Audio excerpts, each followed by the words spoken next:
Hi everybody, and welcome to this video lecture on plant common names, in which you'll hear about why common names can be important, where common names come from, and their advantages and disadvantages.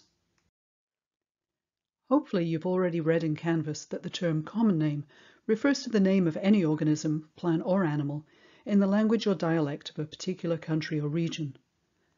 In contrast to the Latinized botanical or scientific names, common names of plants are usually easy to use and pronounce because they're in people's own language or dialect, which can also make them much easier to remember. So why on earth would you say Metasequoia glyptostroboides when you're just talking about a dawn redwood? Historically, common names would have had local relevance for indigenous communities of people who lived in the same areas where the plants grow naturally. Plants that were named were usually ones used to meet human needs such as food, medicine, and ceremonial uses, jewelry and clothing, and utilitarian uses such as basketry, cordage, weapons, boats, and construction. In science, including agriculture and horticulture, we stress the importance of using the currently accepted botanical names of plants, which you'll learn more about later in this module. It's important, though, that we continue to recognize the historical and cultural significance of the original indigenous common names used across the world. These indigenous plant names represent a rich wealth of ethnobotanical knowledge and cultural identity, and much of this has been lost in many communities because of colonialization, and it continues to be lost because of the migration of people towards urban areas in search of work, and the destruction of natural habitats in favor of commercially viable agricultural crops. Here's a very dramatic and very current example of habitat loss. In this image, you can see a large swath of rainforest in Borneo that's been destroyed to grow palm oil, which is used across the world not just for cooking, but in a diverse range of products, including toothpaste, cosmetics, candy, and soda. In Canvas, you'll find a link to the article which goes with this picture if you want to learn more about the devastation that the production of palm oil is causing in some parts of the world. So how do plants get their common names? Well, the indigenous name of a plant may refer to one of its physical characteristics, and the common name of that plant in other languages may be a direct translation of the indigenous name. For example, in the photo, you can see the corpse flower in bloom. This plant's native to the rainforests of Sumatra, where its local Indonesian common name is Bunga bangkai. Bunga means flower, while bangkai can be translated into English as corpse, cadaver, or carrion, hence the common name in English of corpse flower. The common names of the corpse flower in both Spanish and French are also direct translations of the indigenous name, flor de cadavre and fleur de cadavre. Here's an example of where the indigenous common name refers to a medicinal or ceremonial use of a plant. This is also another example of the common name in English being roughly a direct translation of one of the indigenous names. The plant in the photo here is a herbaceous perennial whose botanical name is Helenium autumnale, and the common name in English is sneezeweed, which is very similar to the indigenous name for this plant used by the Menominee Native Americans of the Wisconsin area. The indigenous names used by the Menominee translates into English as sneezing spasmodically. This plant grows natively in all 48 of the contiguous US states and northwards through most of the Canadian provinces and territories too. It's often mistakenly assumed that the common name of sneezeweed means the plant's pollen makes you sneeze, but the common name is actually derived from the plant's indigenous use as a type of snuff. Some cultures believed that sneezing rid the body of evil spirits, and others believed it relieved the symptoms of a head cold. So it was beneficial, of course, to have a way of inducing sneezing, and the plant sneezeweed was used for this purpose. The leaves and seeds were dried and then crushed. Users then snorted a small pinch of the dried plant material to make themselves sneeze. And now here's an example of an English common name that refers to a particular physical characteristic of a plant. In the photo here, you can see several agave attenuata in a landscape in Santa Barbara in Southern California. This plant is native to several states in Mexico and has become a really popular landscape plant in coastal California over the last 25 years.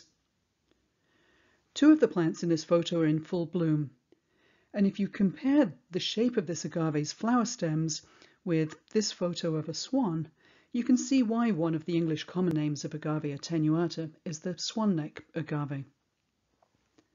Hopefully, making this association between this plant and a swan will help you remember the common name of this popular plant, which you can see in a lot of local landscapes. Common names can be fascinating, but they have some disadvantages. The main problem with common names is that they aren't a unique identifier of a plant, just as in the same way that our common names aren't unique identifiers of us.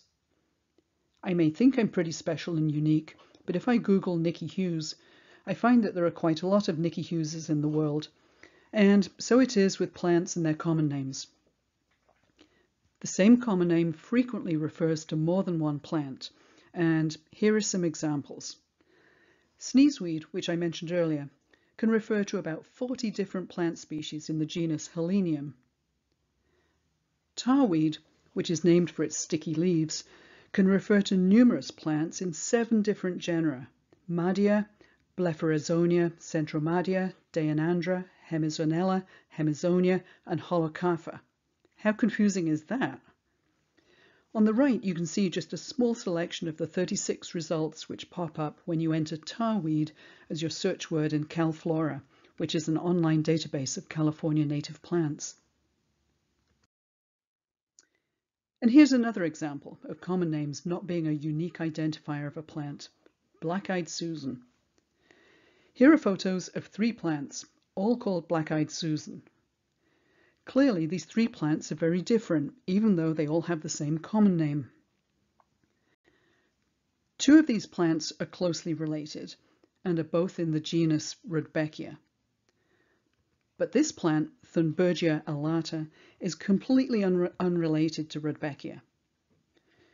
So what do you think might happen if you were to get in touch with a local nursery and order a Black-eyed Susan? Well, you may end up with the wrong plant, which could be really inconvenient and frustrating for either you or the customer you're working with.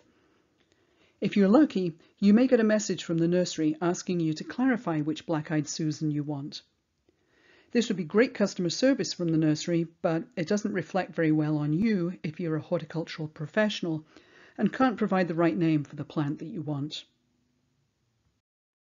In a previous slide, I mentioned 2 examples, corpseflower and sneezeweed, where the plant common names in English are more or less direct translations of the indigenous names. This isn't always the case, though. Often plants have very different common names in different regions or countries, and in today's globalized world, this can complicate and confuse communication about them. For example, here's a picture on the right of a plant for which one of the common names in my home country of England is bachelor's buttons. This common name became popular in the late 1800s, when single men would often wear a flower in the buttonhole of their jacket to signify that they were courting. In a pre-social media world, this was the equivalent of advertising your relationship status. If you were to go into a nursery in a non-English speaking country and translate bachelor's buttons literally into the language of that country, people wouldn't know what on earth you're talking about. For example, this plant is known as bleuet in France, not bouton de célibataire, which would be bachelor's buttons translated into French. And here's another example of how common names can be confusing and aren't a unique identifier of a plant. On the right are pictures of 2 agave species, Agave kowinskii and Agave rhodocantha. Both of these agaves are endemic to Mexico and have been used for hundreds of years in the production of mezcal. Agave rhodocantha has several common names in Mexico, including Mexicano, Espadillon, Itero Amarillo, and in some areas of Oaxaca, it's known as quiche. Quiche, though, is more commonly used in Mexico to refer to Agave kowinskii. This duplication of common names may not have been important or confusing back in the days when the production and consumption of mezcal was purely local, and neither people nor the product traveled very far. It is confusing today, though. The production of mezcal is still very artisanal, but many producers export their mezcal across the world and often include the names of the agaves it's made from on the bottle label or other marketing materials. So if you see Quiche on the label, was the mezcal made with agave rhodocantha or agave kawinskii? Another problem with common names is that they can be taxonomically misleading and send you down completely the wrong path in terms of plant classification. Here are 3 examples that frequently trip students up in this class. The first one is asparagus fern. This plant is definitely not a fern. It does not reproduce from spores. It produces small white flowers and seeds and ovaries. So taxonomically, it's a flowering plant, an angiosperm. The asparagus part of the common name isn't quite so misleading, as this plant is in the asparagus family. Here's another example, the California native blue-eyed grass, or Sisyrinchium bellum, which you can see blooming in front of the 5000 building at Cabrillo in spring. It's easy to see how this plant got its English common name, as the leaves are linear and somewhat grass-like, and the flowers are purplish blue. It's also usually found growing in grassland plant communities. But in plant classification terms, this plant is definitely not a grass. Like grasses, it is a monocot, but it's in the iris family, not the grass family. And here's a third example that you'll see in class, the Australian native plant mat rush, Lomandra longifolia. Taxonomically, this plant is not a rush. It's a herbaceous perennial in the asparagus family, and you'll learn more about the distinguishing physical characteristics of grasses and rushes in a later module. And lastly, common names don't tell us anything about the relationships between plants, and this will be explained in more detail in upcoming lectures on plant classification. So let's finish with a quick summary of this lecture. Common names are easy to use and pronounce, they're locally relevant and can be of great cultural importance. On the downside though, they're not a unique identifier of a plant, they're not in a universal language, and don't always translate from one language to another. Lastly, they don't reflect any relationships between plants. That's the end of this lecture. Head back to Canvas now to continue with this module, or go take a break.